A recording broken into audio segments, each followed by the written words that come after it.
अस्सलाम वालेकुम dear students and welcome to all of you students. Last time हम लोगों ने इलेक्ट्रिक करंट को डिस्कस किया, ड्रिफ्ट वेलोसिटी को डिस्कस किया और हमने ओहम्स लॉ को डिस्कस किया था। तो स्टूडेंट्स, आज का लेक्चर स्टार्ट करने से पहले मैं आपको ये बता दूं कि आज की लर्निंग आउटकम्स क्या हैं, मतलब आज हम क्या सीखने जा रहे हैं। स्टूडेंट्स, सबसे पहले हम ये डिस्कस करेंगे कि रेजिस्टेंस कितने फैक्टर्स पे डिपेंड करती है, रेजिस्टेंस का टेम्परेचर के साथ क्या रिलेशन है, रेजिस्टिविटी किसे कहते हैं या स्पेसिफिक रेजिस्टेंस किसे कहते हैं, और इसकी डिपेंडेंस कितने फैक्टर्स के ऊपर है, हम ये देखेंगे। उसके बाद ये स्टूडेंट्स हम ये देखेंगे कि स्ट्रेचिंग करने से एक वायर को अगर स्ट्रेच किया जाए, अच्छा ये बात याद रखनी है, अक्सर ये बोला जाता है कि अगर एक वायर की लेंथ को डबल कर दिया जाए तो उसकी रेजिस्टेंस क्या हो जाएगी, डबल हो जाएगी।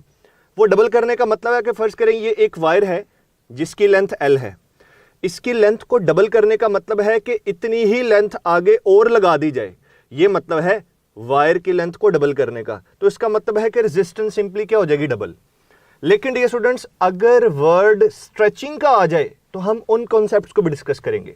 तो आइए डियर स्टूडेंट्स आज का लेक्चर स्टार्ट करते हैं, जिसमें लेट्स सपोज, मैं सबसे पहले आपको कहता हूं कि सपोज कर लीजिए हमारे पास एक कंडक्टर है लेंथ L का, एक ये कंडक्टर है, इसका जो क्रॉस सेक्शनल एरिया है ये जो शेडेड एरिया है ये A है, this is cross sectional area A, और इस कंडक्टर की जो लेंथ है डियर स्टूडेंट्स वो है L। अब एक्सपेरिमेंटली ये देखा गया डियर स्टूडेंट्स कि ये जो आपको कंडक्टर नजर आ रहा है, इस कंडक्टर की जो रेजिस्टेंस है ये लेंथ के डायरेक्टली प्रोपोर्शनल है, इस कंडक्टर की जो रेजिस्टेंस है ये क्रॉस सेक्शनल एरिया के इनवर्सली प्रोपोर्शनल है। इसका मतलब ये हुआ कि कंडक्टर की लेंथ जितनी आप ज्यादा करते चले जाएंगे उसकी रेजिस्टेंस उतनी ज्यादा हो जाएगी, और कंडक्टर की लेंथ जितनी कम कर देंगे उसकी रेजिस्टेंस उतनी कम हो जाएगी। ये जो आपको क्रॉस सेक्शनल एरिया नजर आ रहा है, ये क्रॉस सेक्शनल एरिया जितना ज्यादा होगा डियर स्टूडेंट्स, कंडक्टर की रेजिस्टेंस उतनी कम होगी, और ये क्रॉस सेक्शनल एरिया जितना कम होगा कंडक्टर की रेजिस्टेंस क्या होगी, ज्यादा। अब एक छोटा सा पॉइंट है यहां पे जो मैं आपको बताना चाहता हूं स्टूडेंट्स, ये देखें, कभी कभार बोला जाता है कि आपके पास एक वायर है और वो थिक वायर है। देखें वर्ड क्या मैं यूज कर रहा हूं, थिक वायर। तो याद रखिएगा जो वायर थिक होती है उसका क्रॉस सेक्शनल एरिया ज्यादा होता है और उसकी जो रेजिस्टेंस होती है वो कम होती है। इसी तरह से एक वर्ड यूज किया जाता है कि हमारे पास एक वायर है और ये थिन वायर है। अब जो सेकंड टर्म है वो मैं यहां पे यूज कर रहा हूं थिन वायर की। Let's say we have a wire which is thin wire, तो इसके बारे में ये कहा जाता है कि इसका क्रॉस सेक्शनल एरिया कम होगा और इसकी जो रेजिस्टेंस है वो ज्यादा होगी।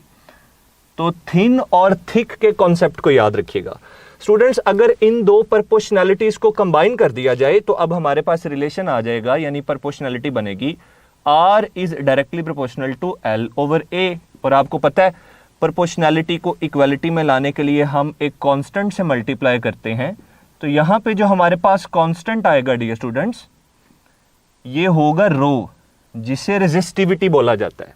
तो अब जो कांस्टेंट है मैं उसे मेंशन कर रहा हूं, कांस्टेंट है रो यानी रेजिस्टिविटी, बाकी length over area as it is आ जाएगा। अब डियर स्टूडेंट्स इस फॉर्मूला को आपने याद रखना है। अब हम ये देखेंगे कि इसके अंदर जो एक कांस्टेंट ऑफ प्रोपोर्शनैलिटी आ रहा है, यानी कि ये जिसे मैंने अभी बताया नहीं आपको ये क्या है, जस्ट मैं कह रहा हूं कि ये कांस्टेंट ऑफ प्रोपोर्शनैलिटी है रो, इसे बोला क्या जाता है, तो आइए देखते हैं। तो स्टूडेंट्स ये जो कांस्टेंट ऑफ प्रोपोर्शनैलिटी है इसका नाम है स्पेसिफिक रेजिस्टेंस, या इसको रेजिस्टिविटी बोला जाता है।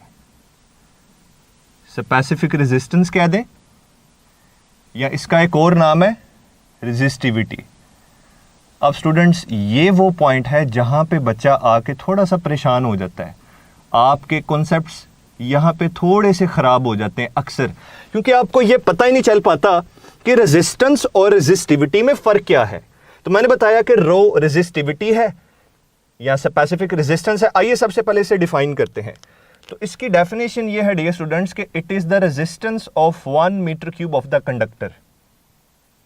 कंडक्टर के यूनिट वॉल्यूम की resistance, resistance of 1 metre cube of the conductor, कि जो भी हमारे पास कंडक्टर होगा उसके यूनिट वॉल्यूम की रेजिस्टेंस को क्या बोला जाएगा, रेजिस्टिविटी बोला जाएगा। अब इसे और हम कैसे लिख सकते हैं, ये देखें जरा, ये रिलेशन है R is equal to rho L over A।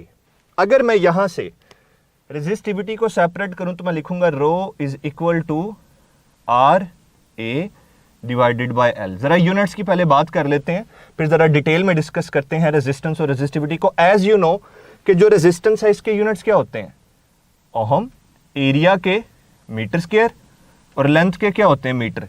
तो यहां से ये जो 1 मीटर है 1 मीटर से कैंसिल हो जाएगा और स्टूडेंट्स हमारे पास यूनिट्स आ जाएंगे ओहम मीटर। तो ये याद रखिएगा कि ओहम मीटर किसके यूनिट्स हैं, रेजिस्टिविटी के या स्पेसिफिक रेजिस्टेंस के। अब डियर स्टूडेंट्स आप जरा गौर से बात सुनिएगा कि रेजिस्टिविटी और रेजिस्टेंस में फर्क क्या है। फर्ज करें जनाब ये जो मार्कर है ना मेरे पास, ये एक मेटालिक कंडक्टर है और इसकी रेजिस्टेंस R है। मैं आपको ये बात इस तरीके से समझाऊंगा कि स्टूडेंट्स इसकी टोटल लेंथ में जो टोटल रेजिस्टेंस है वो ये कैपिटल R है। कैपिटल R क्या है, ये टोटल लेंथ में मौजूद टोटल रेजिस्टेंस की बात हो रही है। और ये जो स्पेसिफिक रेजिस्टेंस है ये क्या है, इस पूरे कंडक्टर के इकाई वॉल्यूम की, यूनिट वॉल्यूम की जो रेजिस्टेंस है उसे क्या बोला जाएगा, उसे रेजिस्टिविटी या स्पेसिफिक रेजिस्टेंस बोला जाएगा। तो यहां पे पता चला, ये देखें अब एक और चीज यहां पे मेंशन करते हैं। सपोज कर लें कि अगर मैं एरिया 1 मीटर स्क्वायर अज्यूम करता हूं और जो कंडक्टर की लेंथ है वो भी 1 मीटर कंसीडर करता हूं, ठीक है जी। एरिया कितना मैंने कंसीडर किया, 1 मीटर स्क्वायर, लेंथ मैंने कितनी कंसीडर की, 1 मीटर। तो आपको पता है कि यहां से डायरेक्ट हमें यह पता चल गया कि जो रेजिस्टिविटी है ये असल में रेजिस्टेंस ही है, ठीक है ना। रेजिस्टिविटी कोई नई चीज नहीं है, रेजिस्टिविटी असल में रेजिस्टेंस ही है, लेकिन यूनिट वॉल्यूम की रेजिस्टेंस है। अब डियर स्टूडेंट्स हम ये देखते हैं कि यहां पे मैंने क्या किया। देखें जो वॉल्यूम है ना, वॉल्यूम आप लिख सकते हैं volume is equal to area multiplied by length. अब ये 1 मीटर क्यूब कब बनेगा, वॉल्यूम 1 मीटर क्यूब तब होगा जब आप एरिया को 1 मीटर स्क्वायर कंसीडर करेंगे और लेंथ को 1 मीटर कंसीडर करेंगे। ये बड़ा जबरदस्त पॉइंट है, क्योंकि मैंने आपसे क्या बोला कि रेजिस्टिविटी क्या है, ये यूनिट वॉल्यूम की रेजिस्टेंस है। तो अब अगर मैं आपसे ये पूछूं कि बच्चों जल्दी से मुझे बता दें कि रेजिस्टिविटी कितने फैक्टर्स पे डिपेंड करती है, तो बच्चे फौरन से इस फॉर्मूला की तरफ आते हैं और कहते हैं सर ये देखें हमें इस फॉर्मूला से ये पता चल रहा है, जो कि स्टूडेंट्स की एक छोटी सी मिस्टेक होती है कि सर रेजिस्टिविटी एरिया पे डिपेंड करती है, रेजिस्टिविटी लेंथ पे डिपेंड करती है। मैंने आपको बताया कि रेजिस्टिविटी तो यूनिट वॉल्यूम की रेजिस्टेंस है, तो ये फिर कैसे एरिया पे डिपेंड कर सकती है और ये फिर कैसे लेंथ पे डिपेंड कर सकती है। What ever is the length of the conductor, unit volume तो नहीं ना चेंज होगा। आप 1 मीटर की वायर ले लें, 5 मीटर की वायर ले लें, 6 मीटर की वायर ले लें, 10 मीटर की वायर ले लें, क्रॉस सेक्शनल एरिया इतना कंसीडर कर लें जो ये आपको नजर आ रहा है, इससे ज्यादा बड़ा कंसीडर कर लें और बड़ा कंसीडर कर लें, यूनिट वॉल्यूम तो सेम रहेगा ना। तो स्टूडेंट्स पता ये चला कि जब आप रेजिस्टिविटी को डिफाइन करते हैं तो एरिया 1 मीटर स्क्वायर होता है और लेंथ 1 मीटर होती है, what ever is the length and cross sectional area of the wire. तो अब ये बात याद रखिएगा कि ये जो रेजिस्टिविटी है, क्या मुझे बताएं कि ये लेंथ पर डिपेंड करती है, नो डियर स्टूडेंट्स। क्या ये एरिया पर डिपेंड करती है, नो डियर स्टूडेंट्स। तो फिर ये डिपेंड किस चीज पे करती है, number 1 nature of the material of which the wire is made. Nature of substance कह दें, नेचर ऑफ मटेरियल कह दें, एक ही बात है। एक तो इस चीज पे डिपेंड करती है, ये आपने याद रखना है। सेकेंडली डियर स्टूडेंट्स ये जो रेजिस्टिविटी है ये डिपेंड करती है टेम्परेचर पे। किस पे डिपेंड करती है, टेम्परेचर पे। तो 2 फैक्टर्स हैं। तो अगर मैं आपसे ये कहूं, जरा एमसीक्यू सुनिएगा, अभी वर्बली बता रहा हूं। एमसीक्यू ये है, अगर मैं आपसे ये कहता हूं कि एक वायर है, उसकी एक सर्टन स्पेसिफिक रेजिस्टेंस है, अगर इसे मैं 10 इक्वल पार्ट्स में डिवाइड कर देता हूं, तो मुझे बताएं रेजिस्टिविटी कितने टाइम्स होगी। तो आपने कहना है सर मटेरियल सेम है, आप इसके जितने मर्जी पीसेस कर दें, जितने मर्जी आप इसके टुकड़े कर दें, यूनिट वॉल्यूम की रेजिस्टेंस नहीं बदलेगी, तो रेजिस्टिविटी क्या रहेगी, सेम रहेगी। अब डी स्टूडेंट्स आइए जरा एक एमसीक्यू मैं आप लोगों से डिस्कस करता हूं, और एमसीक्यू ये है कि लेट्स सपोज आपके पास एक कंडक्टर है लाइक दिस, ये उस कंडक्टर का मैंने क्रॉस सेक्शनल एरिया आपको दिखा दिया, ठीक है, एक स्पेसिफिक लेंथ है कंडक्टर की, और मजे की बात ये है यहां पे सपोज कर लेते हैं कि ये एक एल्यूमिनियम का कंडक्टर है जिसकी एक सर्टन लेंथ एल आपको नजर आ रही है, और स्टूडेंट्स एक इसकी सर्टन रेजिस्टेंस भी है आर, और आपको ये भी पता है कि इसकी रेजिस्टिविटी क्या है रो, ठीक है। अब अगर मैं आपसे क्वेश्चन में ये बोलूं कि बेटा अगर इस कंडक्टर को 2 इक्वल पार्ट्स में कट किया जाएगा, और कीजिएगा ये देखें 2 इक्वल पार्ट्स में कट कर दें, तो एक पार्ट ये आ गया डियर स्टूडेंट्स जिसकी आपको नजर आ रहा है कि लेंथ कम है, और दूसरा पार्ट ये आ जाएगा जिसकी लेंथ ज्यादा है। तो अगर एक एल्यूमिनियम के कंडक्टर को 2 इक्वल पार्ट्स में डिवाइड कर दिया जाए, तो ये जो 2 पार्ट्स आपके पास आए, इनके बारे में गिवन ऑप्शंस में से कौन सी बात बिल्कुल ठीक है ये आपने बतानी है। और ऑप्शंस को जरा गौर से देखिएगा, अल्फा जो दोनों कटेड पार्ट्स हैं आपके पास, उनकी रेजिस्टेंस भी सेम है और उनकी रेजिस्टिविटी भी क्या है, सेम। बीटा ऑप्शन है डियर स्टूडेंट्स आपके पास कि दोनों की रेजिस्टेंस सेम नहीं है लेकिन रेजिस्टिविटी सेम है। चार्ली ऑप्शन ये है डियर स्टूडेंट्स आपके पास कि ना तो दोनों की रेजिस्टेंस सेम है और ना ही दोनों की रेजिस्टिविटी सेम है। और डियर स्टूडेंट्स डेल्टा ऑप्शन ये है कि दोनों की रेजिस्टेंस क्या है, सेम, लेकिन रेजिस्टिविटी जो है ये सेम नहीं है। तो जी डियर स्टूडेंट्स इसमें से कौन सा आंसर ठीक होगा, क्या सोचते हैं आप? ये देखें आपके पास कंडक्टर था एल्यूमिनियम का, ठीक है जी, आपने उसे 2 अनइक्वल पार्ट्स में कट किया, तो ये बात तो आप सबको पता होनी चाहिए कि जो रेजिस्टेंस है इसका तो लेंथ के साथ डायरेक्ट रिलेशन है। जिस पार्ट की लेंथ ज्यादा होगी उसकी रेजिस्टेंस ज्यादा होगी, और जिस पार्ट की लेंथ कम होगी उसकी रेजिस्टेंस क्या होगी, कम। तो पता ये चला कि ये जो स्मॉलर लेंथ वाला पार्ट है एल्यूमिनियम का, इसकी रेजिस्टेंस भी कम होगी, और ये जो ग्रेटर पार्ट वाला आप देख रहे हैं कि एल्यूमिनियम का पीस होगा जिसकी लेंथ ज्यादा है, इसकी रेजिस्टेंस भी क्या होगी, ज्यादा। लेकिन एक बात तो बताएं, मटेरियल तो सेम है ना, आप एक कंडक्टर को चाहे 2 इक्वल पार्ट्स में कट कर दें या अनइक्वल पार्ट्स में कट कर दें, अगर material same, nature of substance same, तो फिर रेजिस्टिविटी क्या होगी, सेम।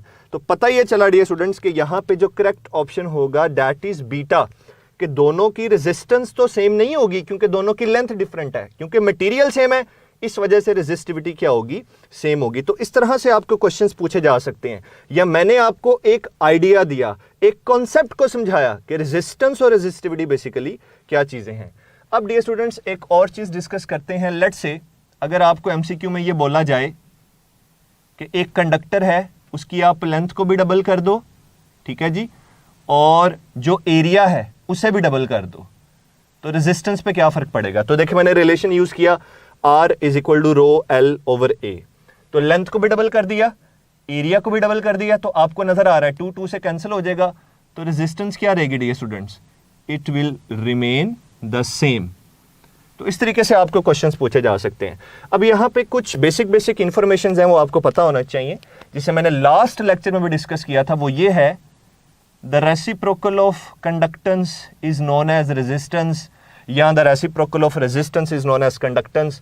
ये बात हमेशा याद रखनी है, the product of resistance and conductance is always equal to 1, इसे नहीं भूलना, ये आपने याद रखना है। और अगर कंडक्टेंस के यूनिट्स की बात की जाए तो वो रेजिस्टेंस के ऑपोजिट होंगी। रेजिस्टेंस के मैंने लास्ट टाइम बताया था यूनिट्स हैं ओहम, ठीक है जी, तो कंडक्टेंस के यूनिट्स क्या होंगे, आप पर ओहम कह सकते हैं, आप मोहो कह सकते हैं, आप सीमेंस कह सकते हैं, ये इसके ऐसे यूनिट्स हैं। इसी के साथ साथ डियर स्टूडेंट्स अगर मैं ये कहूं कि सिग्मा जो कि कंडक्टिविटी है, it is the reciprocal of resistivity, तो फिर इसके यूनिट्स क्या होंगे, तो इसके यूनिट्स डियर स्टूडेंट्स हमारे पास होंगे, क्योंकि इसके होते हैं ओहम मीटर, तो ये होंगे पर ओहम पर मीटर। और यहां से भी एक बात याद रखनी है, the product of conductivity and resistivity is always equal to 1। तो इस तरह के पॉइंट्स स्टूडेंट्स आपने याद रखने। अब डियर स्टूडेंट्स, मैं ये बताऊंगा कि जो कंडक्टर की रेजिस्टेंस है वो टेम्परेचर के डायरेक्टली प्रोपोर्शनल है, और ये बात आपको बड़े अच्छे से पता है। आप एक कंडक्टर का टेम्परेचर जितना ज्यादा कर दोगे उसकी रेजिस्टेंस क्या हो जाएगी, ज्यादा हो जाएगी। अच्छा, होता क्या है, टेम्परेचर को इंक्रीज करने से कंडक्टर के अंदर हो क्या जाता है। असल में इस कंडक्टर के अंदर एटम्स होते हैं। जब किसी कंडक्टर को आप हीट अप करते हो या उसका टेम्परेचर ज़्यादा करते हो तो एम्पलीट्यूड ऑफ वाइब्रेशन इंक्रीज हो जाता है। और फर्ज करें अगर इलेक्ट्रॉन ऐसे आ रहा है तो अब इलेक्ट्रॉन के लैटिस के एटम्स के साथ टकराने के चांसेस पहले से ज़्यादा हो गए, तो इसका मतलब है रेजिस्टेंस बढ़ गई। और दो बातें यहाँ पे याद रखनी है कि जो कंडक्टर्स होते हैं, कंडक्टर्स, उनकी जो रेजिस्टेंस और टेम्परेचर का रिलेशन है वो डायरेक्ट है। तो ये मैंने किसके लिए लिखा है स्टूडेंट्स, ये मैंने बात की है कंडक्टर्स के लिए। कंडक्टर्स में मेटल की बात कर देता हूँ कि ये मेटल्स के लिए एप्लीकेबल है। अच्छा, एक और केस है जिसमें रेजिस्टेंस और टेम्परेचर का रिलेशन क्या होता है, इनवर्स होता है। ये बात मैंने किस मटेरियल के लिए लिखी है, याद रखिए कि ये जो बात है ये सेमीकंडक्टर्स के लिए है, सेमीकंडक्टर्स के लिए। तो ये दो पॉइंट्स भी जरा याद रखिएगा। अब डियर स्टूडेंट्स, हम ये डिस्कस करेंगे जी, लेट्स सपोज हमारे पास जनाब एक कंडक्टर है। अब एक डिस्क्रिप्शन है, बड़े गौर से आपने इसे समझना है।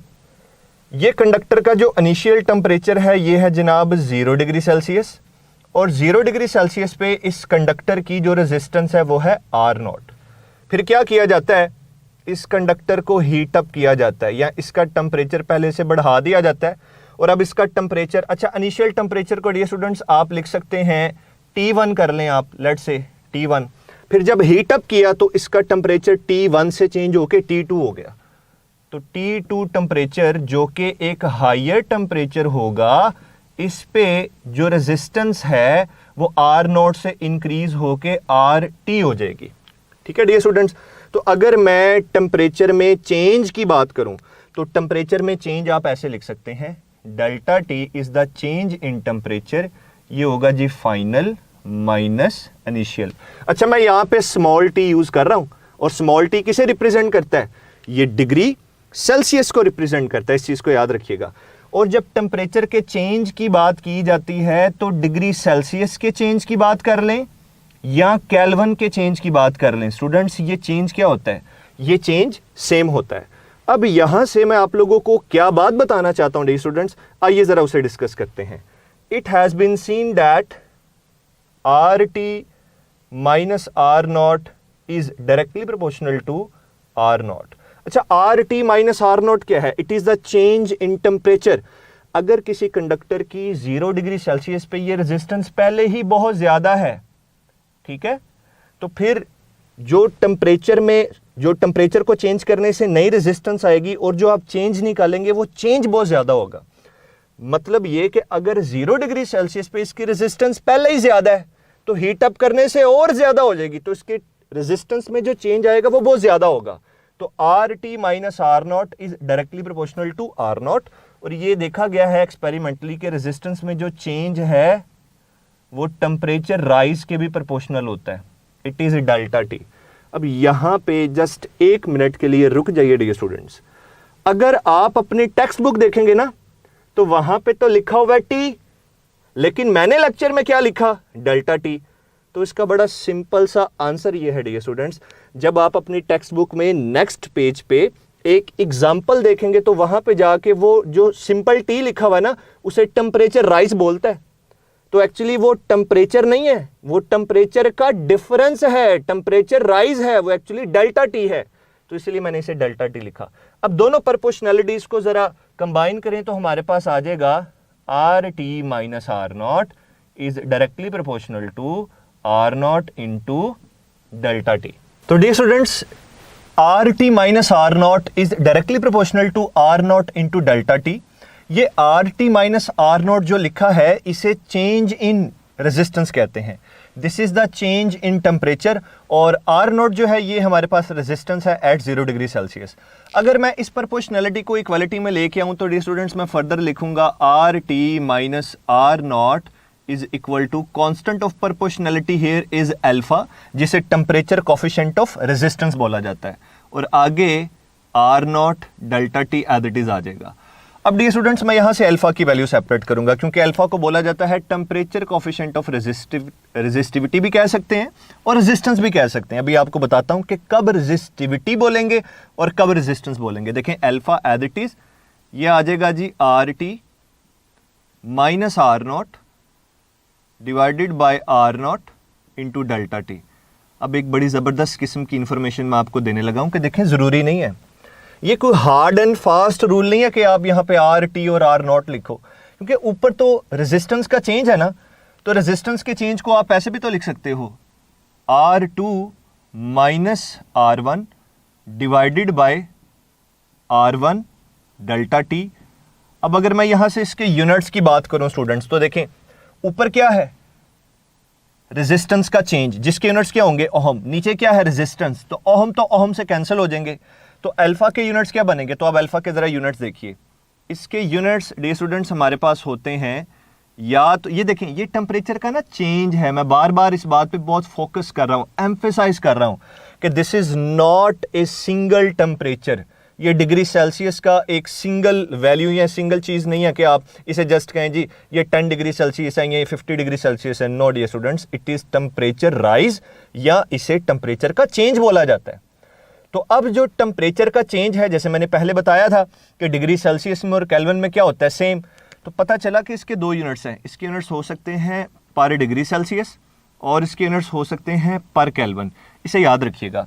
अब अगर मैं यहाँ पे रेजिस्टेंस का फॉर्मूला पुट कर दूं R is equal to rho L over A, तो डी स्टूडेंट्स इसका एक और रिलेशन बन जाएगा, वो ये है alpha is equal to rho T minus rho naught divided by rho naught into delta T. इसे बोला जाता है टेम्परेचर कोफिशिएंट ऑफ रेजिस्टिविटी और इसे बोला जाता है टेम्परेचर कोफिशिएंट ऑफ रेजिस्टेंस। तो डियर स्टूडेंट्स अब यहाँ पे एक छोटा सा पॉइंट मैं आप लोगों से शेयर करना चाहता हूँ कि रेजिस्टेंस का अगर टेम्परेचर के साथ डायरेक्ट रिलेशन है तो फिर रेजिस्टिविटी का भी टेम्परेचर के साथ डायरेक्ट रिलेशन है। अगर आप अपनी टेक्स्ट बुक के अंदर एक ग्राफ को देखें ना डियर स्टूडेंट्स, तो वो ग्राफ बेसिकली कुछ इस तरीके से आपको गिवन है, वर्टिकल एक्सिस के ऊपर हमारे पास रेजिस्टिविटी है और हॉरिजॉन्टल एक्सिस के ऊपर टेम्परेचर है, और ग्राफ इसका कुछ ऐसे बना हुआ है कि ये यहाँ से स्टार्ट हो रहा है, और एक बात का ख्याल रखना ये जीरो नहीं है, ठीक है। इसका मतलब है कि अगर टेम्परेचर को 0 डिग्री सेल्सियस कर दिया जाए तो रेजिस्टिविटी 0 नहीं होगी। तो यहाँ पे आप देखेंगे ये -200 डिग्री सेल्सियस आपकी बुक में है, और जो टेम्परेचर 0 का होगा उसकी कई मार्किंग इस तरह से यहाँ पे 0 को शो किया हुआ है। तो ये टेम्परेचर एक्स एक्सिस के अलोंग है, लेट्स से मैं इसे डिग्री सेल्सियस में कंसीडर कर लेता हूँ, और वर्टिकल एक्सिस पर रेजिस्टिविटी है। तो स्टूडेंट्स इसका ग्राफ कुछ इस तरीके के है कि स्ट्रेट लाइन प्रोपोर्शनैलिटी के बाद ये ग्राफ बेंड हो जाता है वाई एक्सिस की तरफ। इसका मतलब ये है कि जहां तक ये स्ट्रेट लाइन रहता है ना, वहां तक स्टूडेंट्स रेजिस्टिविटी और टेम्परेचर का डायरेक्ट रिलेशन है। अब ग्राफ को स्ट्रेट लाइन होना चाहिए था ऐसे, लेकिन ग्राफ इस तरफ बेंड हो गया, तो इसका क्या मतलब है कि एक वक्त ऐसा आता है जिस पे टेम्परेचर बहुत ज्यादा इंक्रीज करने से रेजिस्टिविटी में फिर रैपिड चेंज आना शुरू हो जाता है। अब डियर स्टूडेंट्स कुछ और इंपॉर्टेंट यहाँ पे रिलेशन है जो आपने याद रखने हैं, जिसमें से एक ये है R T is equal to R naught into 1 plus alpha delta T. इस रिलेशन से भी आपको डिफरेंट एमसीक्यूज पूछे जा सकते हैं। अच्छा ये रिलेशन कहाँ से आ गया, कई बच्चे ये सोचते हैं कि सर ये कहाँ से हमारे पास नया रिलेशन आ गया। ये जो आपको रिलेशन नजर आ रहा है ना dear students, R T minus R naught divided by R naught into delta T is equal to alpha, तो अगर इसको रीअरेंज किया जाए तो हमारे पास ये रिलेशन बन जाता है। अब डियर स्टूडेंट्स जब आप टेक्स्ट बुक के अंदर ये टॉपिक पढ़ेंगे ना, resistance, resistivity and it's dependence on temperature, तो वहां पे राइट साइड पे आपको एक टेबल नजर आएगा जो कि चैप्टर नंबर 13 का पहला टेबल है 13.1। तो स्टूडेंट्स उस टेबल के अंदर जो डिफरेंट मेटल्स हैं उनकी रेजिस्टिविटी गिवन है और उनके अल्फा की वैल्यू गिवन है। On the behalf of resistivity अगर बात की जाए तो copper is the best conductor. Just conductivity को देख के नहीं बोला हमने, ठीक है, या जस्ट हमने रेजिस्टिविटी को देख के नहीं बोला कि कॉपर की कंडक्टिविटी बहुत ज्यादा है, कॉपर की रेजिस्टिविटी सबसे कम है, सिर्फ इस वजह से इसको बेस्ट कंडक्टर नहीं कहते। इजीली अवेलेबल हो, चीप हो, ठीक है, उसका यूज ज्यादा हो, तो तमाम फैक्टर्स होते हैं। तो copper is the best conductor, ये बात याद रखिए। अब उस टेबल के अंदर बहुत सी ऐसी चीज़ें हैं कि स्टूडेंट्स पूछते हैं कि सर इस टेबल से कैसा क्वेश्चन पूछा जा सकता है, क्या हमने इस टेबल की वैल्यूज़ को याद करना है? तो याद रखिएगा, आपने उसके अंदर जितनी भी वैल्यूज़ हैं सबकी क्रैमिंग नहीं करनी। सॉरी टू से, आपको टेबल तो नहीं ना पूछेगा कि फ़ला की क्या वैल्यू है या इसकी क्या वैल्यू है, उसमें से कुछ इंपॉर्टेंट रिजल्ट्स हैं स्टूडेंट्स, वो निकालते हैं। जैसे देखें, आप वहाँ पे देखेंगे कि जो अल्फ़ा है, ठीक है जी, टेम्परेचर कोफिशिएंट ऑफ रेजिस्टेंस, ये आयरन का और प्लैटिनम का ये सेम है, ये आपने याद रखना है, एमसीक्यू में आपसे पूछा जा सकता है। इसके अलावा डियर स्टूडेंट्स, जो अल्फ़ा है एल्यूमिनियम का और जो अल्फ़ा है कॉपर का, ये भी क्या है, सेम है, ये आपने याद रखना है। तो एमसीक्यू में ये दो इन्फॉर्मेशन आपको पूछी जा सकती हैं। अब स्टूडेंट्स, कुछ आपके पास मटेरियल्स ऐसे होते हैं कि जिनका टेम्परेचर कोफिशिएंट क्या होता है, पॉजिटिव, उनका टेम्परेचर और रेजिस्टेंस के दरमियान डायरेक्ट रिलेशन होता है। मेटल्स की बात कर रहा हूँ। कुछ मटेरियल्स ऐसे हैं जिनका टेम्परेचर कोफिशिएंट नेगेटिव होता है, उनकी रेजिस्टेंस और टेम्परेचर के दरमियान इन्वर्स रिलेशन है। जैसे आप सेमीकंडक्टर्स की बात करते हैं, सिलिकॉन की बात कर लें, जर्मेनियम की बात कर लें, इस तरह से। स्टूडेंट्स, आइए ज़रा एक छोटा सा एमसीक्यू डिस्कस करते हैं। और एमसीक्यू की स्टेटमेंट कुछ ये है डियर स्टूडेंट्स कि एक कंडक्टर है, ठीक है जी, उस कंडक्टर की जो इनिशियल रेजिस्टेंस है वो है 100 ओहम और जो इनिशियल टेम्परेचर है वो है 100 डिग्री सेल्सियस, और इस कंडक्टर की रेजिस्टेंस 200 ओहम हो जाती है। अब ये किस टेम्परेचर पे 200 ओहम होगी, ये आप लोगों ने बतानी है डियर स्टूडेंट्स। तो T2 आप लोगों ने फाइंड आउट करना है, और उस कंडक्टर का जो अल्फा है उसकी वैल्यू आपको गिवन है 0.005 पर डिग्री सेल्सियस भी कह सकते हैं, पर केल्विन भी कह सकते हैं। और ज़रा ऑप्शंस को भी मेंशन कर लेते हैं। तो लेट्स से डी स्टूडेंट्स, मैं कहता हूँ अल्फा आपके पास है 200 डिग्री सेल्सियस, बीटा है dear students let's say 300 degree Celsius, Charlie में है जी 150 डिग्री सेल्सियस, और डेल्टा है डियर स्टूडेंट्स 250 डिग्री सेल्सियस। तो जी स्टूडेंट्स, इस क्वेश्चन को आप कैसे सॉल्व करेंगे? इस क्वेश्चन को सॉल्व करने के लिए हम सबसे पहले ये देखेंगे कि रिलेशन हम कौन सा यूज़ करें। तो रिलेशन हम यहाँ से यूज़ करेंगे। एक काम करते हैं, मेरे पास जो रिलेशन है वो मैं पहले लिखता हूँ, वो ये है, ये देखें, alpha is equal to R T minus R naught divided by R naught into delta T. ये वाला रिलेशन मैं यूज़ करने जा रहा हूँ, लेकिन मुझे तो टेम्परेचर चाहिए। तो एक काम करते हैं ना, स्वैप कर देते हैं पोजीशंस। डेल्टा टी को आप अल्फा की जगह ले आए, अल्फा को डेल्टा टी की जगह ले आए। तो स्टूडेंट्स, मैं अब यहाँ पे यूँ लिखूंगा ऐसे, delta T is equal to, अब मैं अगर ये यूज़ कर रहा हूँ तो मेरा नहीं ख्याल है कि आपको कोई प्रॉब्लम होगी, क्योंकि मैंने बताया कि आप रेजिस्टेंस के चेंज को देख रहे होते हैं ना। तो मैं लिखूंगा R2 minus R1 divided by R1 into alpha. अब स्टूडेंट्स, यहाँ पे वैल्यूज पुट करके हम देखते हैं। तो इसका फर्दर जो सोल्यूशन है वो मैं यहाँ पे कर रहा हूँ, ये आ जाएगा जी delta T is equal to R2 कितनी है, दैट इज 200, ठीक है, माइनस R1 कितनी है आपके पास, R1 है 100, तो ये आ जाएगा 100, ठीक है डियर स्टूडेंट्स, डिवाइडेड बाय, अब R1 कितनी है, ये 100 है, ठीक है जी, साथ मल्टीप्लाई होना है, ये मल्टीप्लाई का साइन। अब आगे आपने अल्फा की वैल्यू लिखनी है। अल्फा की वैल्यू क्या है, 0.005। क्या स्टूडेंट्स, मैं इसे ऐसे लिख सकता हूँ 5 डिवाइड, क्योंकि डेसिमल पॉइंट को खत्म करें ना, तो 1 2 3, एक के आगे कितने जीरोस आ जाएंगे, 1 2 3। अच्छा, मैं ऐसे इस वजह से बताता हूँ ताकि आप लोगों को कॉन्फिडेंस मिले कि कैलकुलेशन मुश्किल नहीं होती, टफ नहीं होती है, बस जरा बेसिक आप जरा अच्छी कर लीजिए। अब स्टूडेंट्स ये देखें, 200 में से 100 को सब्ट्रैक्ट करेंगे तो ऊपर क्या आ जाएगा 100, डिनोमिनेटर में क्या है 100, तो ये वाला 100 इस ऊपर वाले 100 से कैंसिल हो जाएगा। तो फर्दर मैं यहाँ पे लिखूंगा delta T is equal to, ये 1000 ऊपर आ जाएगा, 1000 डिवाइडेड बाय 5।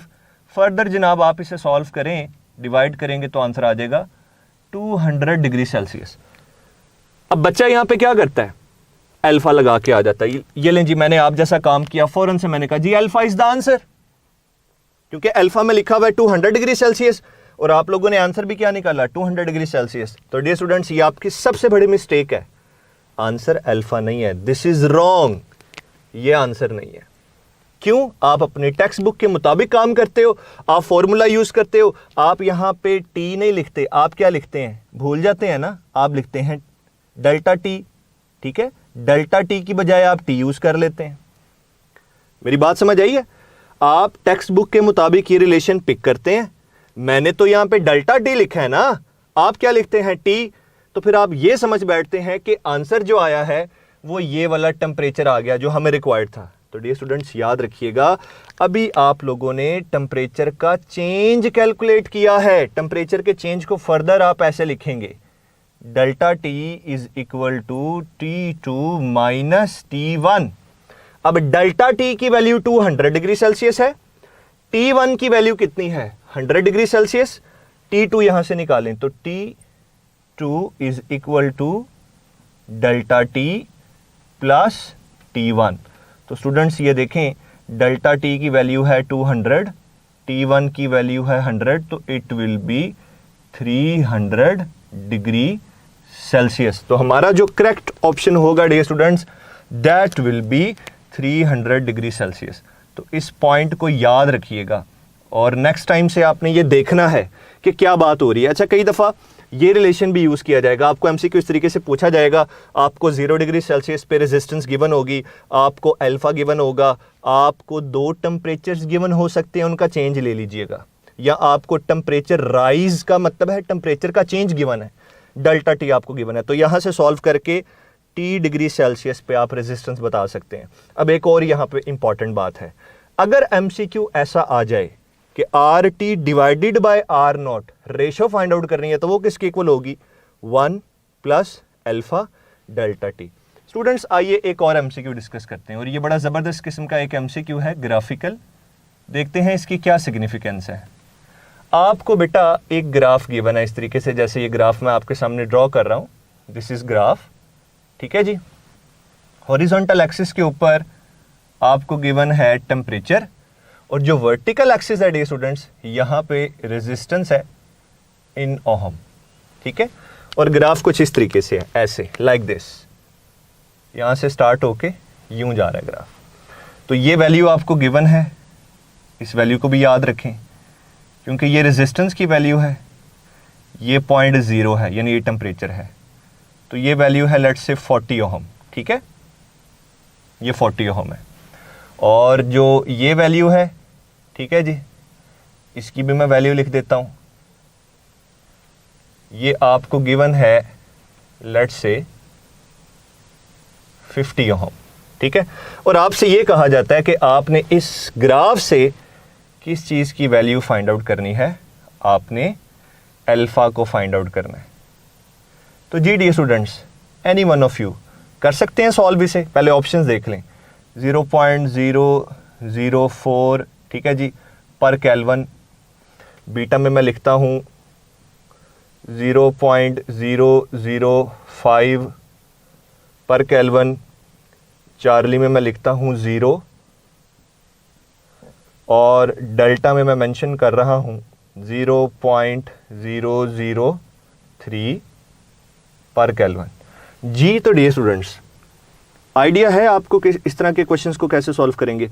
तो अभी आपने देखा, मैंने आपसे एक एमसीक्यू पूछा था। तो स्टूडेंट्स, एमसीक्यू की जो डायग्राम है, जो ग्राफ है, ये आपके सामने दोबारा मैंने ड्रॉ की। अब मैंने आपसे ये पूछा था कि अगर आपको वर्टिकल एक्सिस पे रेजिस्टेंस गिवन हो, हॉरिजॉन्टल एक्सिस पे आपको टेम्परेचर गिवन हो, इस तरह का ग्राफ गिवन हो, तो आप अल्फा की वैल्यू कैसे निकाल सकते हैं। अल्फा क्या है, टेम्परेचर कोफिशिएंट ऑफ रेजिस्टेंस। तो आइए सबसे पहले यहां पे स्लोप के कॉन्सेप्ट को डिस्कस करते हैं। स्लोप क्या होती है, मैंने कई दफा आपको बताया था, स्लोप है tan थीटा के बराबर delta y over delta x। तो पहले जरा इस चीज को समझिए, स्लोप जिसे स्टूडेंट्स हम यूं लिखते हैं कि slope is actually tangent of theta आप इसे लिख सकते हैं delta Y divided by delta X. अब डेल्टा वाई और डेल्टा एक्स की टर्म्स में बात करते हैं। तो देखें, अगर मैं यहां से एक परपेंडिकुलर ड्रॉ कर लूं, ये देखें, दिस इज द परपेंडिकुलर, ठीक है जी, और यहां पे एक ये हॉरिजॉन्टल लेंथ आ जाएगी जो कि बेस बन गई, तो आपको ये एक ट्रायंगल नजर आ रही है। अब मैं इसकी स्लोप भी निकाल सकता हूं और ये हमारे पास एंगल क्या होगा, थीटा होगा, ठीक है जी। अब इसकी जो बेसिकली ये वाली लेंथ है, ये क्या होगी, ये होगी जी टोटल में से आप ये सब्ट्रैक्ट कर दें, ये आ जाएगी, ठीक है डी स्टूडेंट्स। टोटल में से ये जो टोटल लेंथ है, इस टोटल में से आप इसे सब्ट्रैक्ट कर दें, ये वाली लेंथ आ जाएगी। अब ये आप कर क्या रहे हैं, आप रेजिस्टेंस का चेंज ले रहे हैं। तो गौर से जरा देखिए, डेल्टा वाई ये वाली लेंथ जिसे मैं डेल्टा वाई कह रहा हूं, ये एक्चुअली ऐसे नहीं है, R2 माइनस R1, ठीक है जी। और x का चेंज, अगर मैं ये चेंज डिस्कस करना चाहूं, जैसे मैंने वहां पे यहां पे जो वैल्यू दी थी, मैंने ये कहा था जी टेम्परेचर 0 है और लेट से इस वैल्यू को मैं 50 कह देता हूं, ये 50 डिग्री सेल्सियस के टेम्परेचर को रिप्रेजेंट कर रही है। तो अब आपको ये वाली जो लेंथ नजर आ रही है, ये डेल्टा एक्स है, तो 50 माइनस 0, तो नीचे क्या आ गया, टेम्परेचर का चेंज। तो यहां पे अब मैं लिखूंगा डेल्टा टी। तो I hope so dear students आपको ये बात समझ आई होगी। तो अब जरा स्लोप को कैलकुलेट करते हैं, गौर से ये पॉइंट सीखना आपने। हाँ जी, R2 कितना है, R2 माइनस R1, 50 माइनस 40, तो ऊपर आ जाएगा जी 50 माइनस 40, ठीक है जी। फिर आप टेम्परेचर का चेंज भी फाइंड आउट करें, 50 माइनस 0, ये क्या आ जाएगा, ये 50 आ जाएगा। लेकिन हमें तो डी स्टूडेंट्स अल्फा चाहिए, तो अल्फा कैसे निकाल सकते हैं, दोनों तरफ आपको R0 से डिवाइड करना पड़ेगा। ये देखें, अब जब यहां पे हम R0 से डिवाइड करेंगे, जैसे ऊपर समझा देता हूं, यहां पे अगर मैं R0 से डिवाइड करूंगा तो फिर यहां पे भी R0 आ जाएगा और ये पूरी की पूरी वैल्यू हमारे पास किसके इक्वल आ जाएगी, ये अल्फा के इक्वल आ जाएगी। तो पता चला स्लोप डिवाइडेड बाय R0 आपके पास क्या बन जाएगा, अल्फा बन जाएगा। तो ये तो डेल्टा टी की वैल्यू थी। अब R0 देखते हैं, 0 डिग्री सेल्सियस पे रेजिस्टेंस कितनी है, टोटल 40। तो मैं अब यहां पे लिखूंगा डियर स्टूडेंट्स 40। अच्छा जी, ऊपर क्या आ जाएगा, 50 में से 40 गए, 10 डिवाइडेड बाय, डिनोमिनेटर में क्या है हमारे पास, 40 इंटू 50। तो ये देखें, एक जीरो को एक जीरो से कैंसिल कर दें, तो स्लोप डिवाइडेड बाय R0, जो बेसिकली किसकी इंफॉर्मेशन दे रही है, अल्फा की। तो अल्फा किसके इक्वल आ जाएगा, हाँ जी, ऊपर आ जाएगा 1 डिवाइडेड बाय 5 को 40 से मल्टीप्लाई करें 200 आ जाएगा। डियर स्टूडेंट्स, इसे डिवाइड करेंगे तो 0.005, या तो आप आगे यूनिट्स पर केल्विन लिख दें या पर डिग्री सेल्सियस लिख दें। तो स्टूडेंट्स, हमारा जो यहाँ पे करेक्ट ऑप्शन है दैट इज दिस, यानी जिस ऑप्शन में मैंने 0.05 को मेंशन किया था। तो इस तरह के क्वेश्चंस डियर स्टूडेंट्स पूछे जा सकते हैं, इसे अपने नोट्स में ऐड कर लीजिएगा, ये एक नई चीज़ है आप लोगों के लिए। आइए डियर स्टूडेंट्स, अब एक और चीज़ को डिस्कस करते हैं। आप सब ने ये रिलेशन बड़े अच्छे से पढ़ लिया, R is equal to rho L over A। एक काम करते हैं, अगर मैं एक कंडक्टर की बात करूं जो कि सिलेंड्रिकल कंडक्टर है, तो उसका एरिया क्या आ जाएगा, पाई R स्क्वायर। तो फर्दर इसे मैं लिखूंगा L ओवर पाई R स्क्वायर। लेकिन अगर आप में से मुझे कोई ये कहता है सर अगर डायमीटर की बात की हो, रेडियस की बात ना की हो, तो फिर क्या होगा, तो आप 4 से मल्टीप्लाई और डिवाइड कर दें, तो 4R स्क्वायर D स्क्वायर बन जाएगा। तो ऊपर न्यूमरेटर में हम लिखेंगे 4 rho L divided by pi D square. अब यहां से ना मुझे एक स्कीम नजर आ गई, R is inversely proportional to area is inversely proportional to square of radius is inversely proportional to square of diameter। तो ये फैक्टर आपने याद रखना है। आपको बोला जाएगा एक वायर का एरिया इतना कर दिया गया, उसके रेडियस को इतने टाइम्स कर दिया गया, उसके डायमीटर को इतने टाइम्स कर दिया गया, बताइए रेजिस्टेंस क्या होगी। एक तो ये बात याद रखनी है, और यहाँ से डिफरेंट न्यूमेरिकल बेस्ड क्वेश्चन पूछे जा सकते हैं। ये जो आपको एक रिलेशन नजर आ रहा है ना dear students, R is equal to rho L over A, इससे रिलेटेड आपकी टेक्स्ट बुक की एक्सरसाइज में एक न्यूमेरिकल मौजूद है, तो आपने उसे असाइनमेंट के तौर पे सॉल्व करना है। एक्सरसाइज में एक न्यूमेरिकल है जिसमें ये रिलेशन यूज होता है, R is equal to rho L over A, उसे ज़रा सॉल्व कीजिएगा। तो वैसे क्वेश्चन भी पूछे जा सकते हैं। अब स्टूडेंट्स, ये जो कंडक्टर की रेजिस्टेंस होती है ना, ये देखें, ये चेंज की जा सकती है स्ट्रेचिंग के जरिए भी। वर्ड क्या मैंने यूज किया, इस पे फोकस करें आप। जैसे मैं पहले बता रहा था, देखें लेक्चर के स्टार्ट में कि ये एक कंडक्टर है, फर्ज कर लें जनाब ये कोई मेटालिक कंडक्टर है, इसकी लेंथ L है और इसकी रेजिस्टेंस R है। आप में से मुझे किसी ने बोला सर इसकी लेंथ को डबल कर दें, तो मैंने एक और मार्कर इसके साथ अटैच कर दिया। ये मतलब है, ये हो गई लेंथ डबल, लेंथ डबल तो रेजिस्टेंस डबल। ठीक है जी, एक कंडक्टर था, उसके आगे मैंने उसी कंडक्टर की सेम लेंथ दोबारा लगा दी, तो इसे कहते हैं एक ही कंडक्टर की लेंथ को डबल करने से उसकी रेजिस्टेंस क्या हो जाएगी, डबल। अब एक टर्मिनोलॉजी ये यूज की जाती है कि एक वायर है आपके पास, एक कंडक्टर है बेटा, उसकी लेंथ क्या है L, उसको स्ट्रेच कर रहे हैं आप, खींच रहे हैं, मतलब इस एंड से और इस एंड से पकड़ के खींच रहे हैं, स्ट्रेच। तो अब आप उसकी लेंथ को स्ट्रेचिंग के थ्रू क्या कर रहे हो, चेंज कर रहे हो। तो अब उसकी रेजिस्टेंस पे क्या फर्क पड़ेगा डियर स्टूडेंट्स, इस कॉन्सेप्ट को हमने सीखना है। तो आइए डियर स्टूडेंट्स इस कॉन्सेप्ट को डिस्कस करते हैं, which is stretching of wire. ये एक बड़ा जबरदस्त कॉन्सेप्ट है डियर स्टूडेंट्स, अपने नोट्स में ये जरा अच्छे से ऐड कीजिएगा कि वायर की स्ट्रेचिंग का क्या मतलब होता है। एक सबसे पहले मैं इसका सिंपल सा सॉल्यूशन बताऊंगा कि अगर आपको क्वेश्चन आ जाता है कि एक वायर को इतना स्ट्रेच किया कि उसकी लेंथ डबल हो गई, तो आप उसे कैसे सॉल्व करते हो रेजिस्टेंस को। पहले आप वो कॉन्सेप्ट देखेंगे, उसके बाद फिर मैं आपको एक शॉर्टकट की तरफ लेके चलूंगा। तो आइए जरा देखते हैं स्टूडेंट्स। लेट्स से जनाब हमें क्वेश्चन ये पूछा गया कि मेरे पास एक वायर है, उसकी लेंथ L है, उसकी रेजिस्टेंस R है। मैंने वायर की स्ट्रेचिंग की और वायर को स्ट्रेच करके उसकी लेंथ को डबल कर दिया। जब मैंने खींचा है ना, तो जितने टाइम्स लेंथ इंक्रीज होती है ना, उतने टाइम्स एरिया भी रिड्यूस हो जाता है। तो एक बच्चा ऐसे सोचता है कि मुझे तो ये पता है कि जो रेजिस्टेंस का फॉर्मूला है, ये देखें रेजिस्टेंस का फॉर्मूला है वो है जी रो L ओवर A।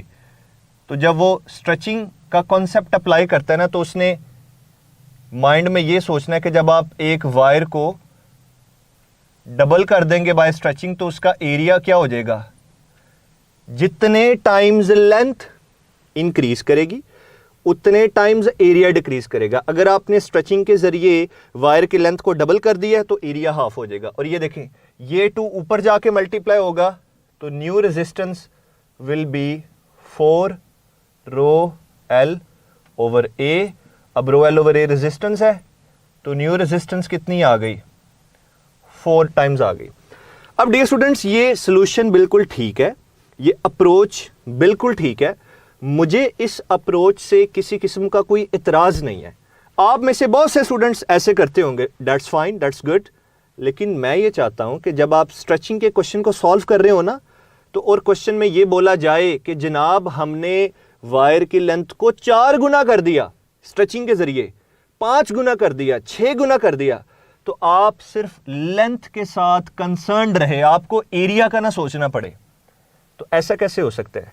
इससे पहले एक चीज देखिए, अगर मैं वॉल्यूम को डिस्कस करूं ना स्टूडेंट्स, तो वॉल्यूम क्या होता है, एरिया मल्टीप्लाइड बाय लेंथ।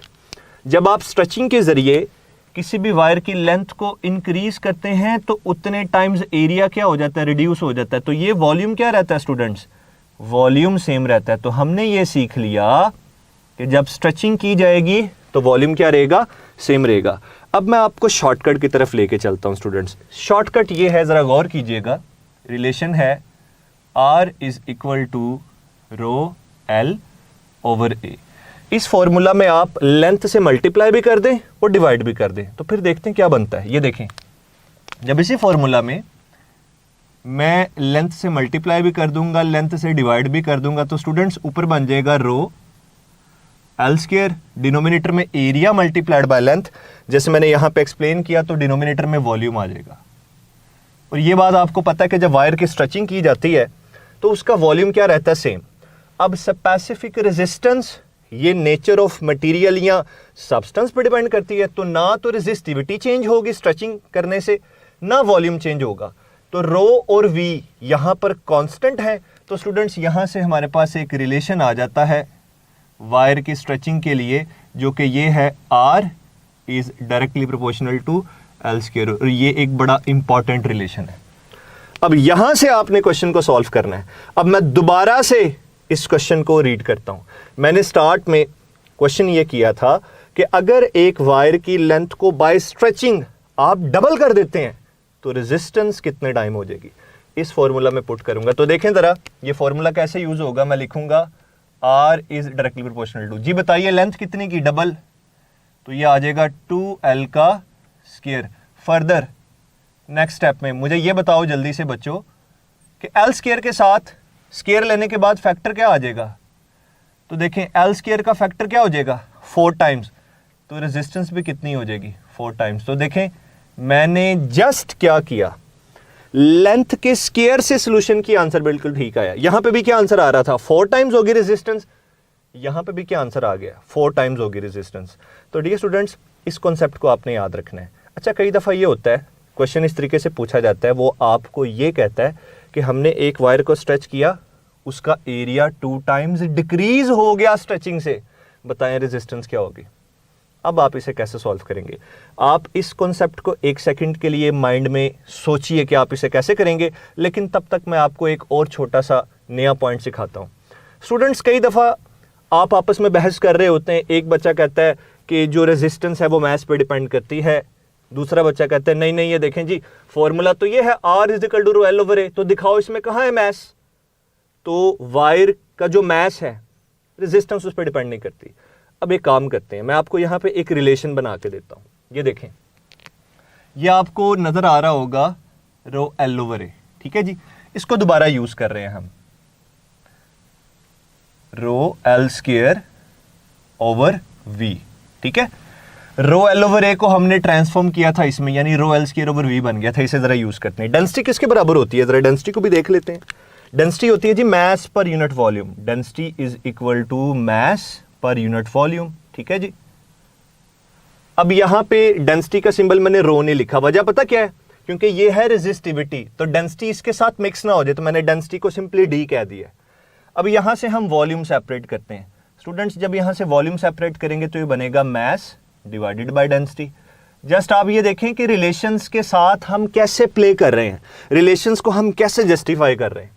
तो यहां पर फर्दर मैं लिखूंगा rho L square divided by जी, वॉल्यूम की जगह क्या आ जाएगा mass divided by density, density ऊपर चली जाएगी तो ये आएगा स्पेसिफिक रेजिस्टेंस या resistivity density length square divided by mass. तो बच्चों मैंने आपको मास का एक रिलेशन डिराइव करके दिया कि ऐसा भी हो सकता है। और अभी जो मैंने आपको एक बात सोचने के लिए बोली थी कि अगर क्वेश्चन में ये आए एक वायर को आपने स्ट्रेच किया और स्ट्रेचिंग के जरिए आपने उसका एरिया हाफ कर दिया, लेंथ की बात ही नहीं हुई, फिर आप कैसे सॉल्व करेंगे। अब एक काम करना, और वो काम ये है स्टूडेंट्स, अब आप लिखेंगे R is equal to rho L over A। पहले क्या किया था, लेंथ से मल्टीप्लाई लेंथ से डिवाइड। अब आप लोगों ने काम करना है एरिया से मल्टीप्लाई और एरिया से ही डिवाइड करना है। हाँ जी, ऊपर क्या बन जाएगा एरिया इंटू लेंथ वॉल्यूम, तो ये बनेगा रो V stands for volume divided by area square. अभी आपको बताया था जब आप वायर को स्ट्रेच करेंगे खींचेंगे तो वॉल्यूम क्या रहेगा सेम, रेजिस्टिविटी क्या रहेगी सेम। तो रेजिस्टेंस का एरिया के स्क्वायर के साथ क्या रिलेशन आ गया बच्चों, इनवर्स रिलेशन आ गया। तो देखें मैंने आपको दो ऐसी चीजें बताई कि एक चीज को सोचे बगैर जो चीज गिवन है उसी से आंसर कर सकते हो। पहले क्या किया था, वायर को खींचा, लेंथ डबल की, सिर्फ लेंथ से रेजिस्टेंस बता दी। अब वायर को स्ट्रेच किया, उसका एरिया हाफ कर दिया, तो ये A/2 का होल स्क्वायर होगा। तो A स्क्वायर 4 टाइम्स रिड्यूस हुआ है, इनवर्स रिलेशन है तो रेजिस्टेंस भी 4 टाइम इंक्रीज हो जाएगी। तो इस तरह से क्वेश्चंस आप कर सकते हैं। एक और बात, आर्टिकल क्या डिस्कस कर रहे हैं आप आर्टिकल डिस्कस कर रहे हैं स्ट्रेचिंग ऑफ वायर। आप में से एक बच्चा उठता है और मुझे कहता है सर क्या स्ट्रेचिंग ऑफ वायर में, यहां लिख देता हूं R directly proportional to L, ये एप्लीकेबल है या जब हम वायर को स्ट्रेच करते हैं तो क्या R proportional to L applicable है? मैं कहूंगा no, this is not applicable. तो स्ट्रेचिंग ऑफ वायर में कौन सा रिलेशन एप्लीकेबल है? R is directly proportional to L square. और अगर आप में से कोई बच्चा कहता है सर फिर जल्दी से ये बताएं कि जो रेजिस्टेंस है क्या ये एरिया के ऐसे प्रोपोर्शनल है जैसे हमने पहले पढ़ा हुआ है इन केस ऑफ स्ट्रेचिंग, तो मैं फिर अगेन कहूंगा नो डियर स्टूडेंट्स, नो, ये भी नहीं हो सकता। फिर अभी आपको मैंने बताया कि इन केस ऑफ स्ट्रेचिंग ये याद रखना है। तो इन कॉन्सेप्ट्स को आपने याद रखना है। अभी भी एक पॉइंट रहता है स्टूडेंट्स, आप ना डिफरेंट क्वेश्चंस देखते हो जिसमें ये बोला होता है। अब अच्छा, ये जो अब मैं क्वेश्चन बताने लगा हूं ना, इसे जरा गौर से सुनिएगा। क्वेश्चन ये है कि आपके पास एक वायर है, ठीक है, उसकी लेंथ L, उसकी रेजिस्टेंस R। आपने वायर की स्ट्रेचिंग की और इसकी लेंथ को 0.1% पहले से ज्यादा कर दिया, यानी परसेंटेज इंक्रीज इन लेंथ कितना है? 0.1%।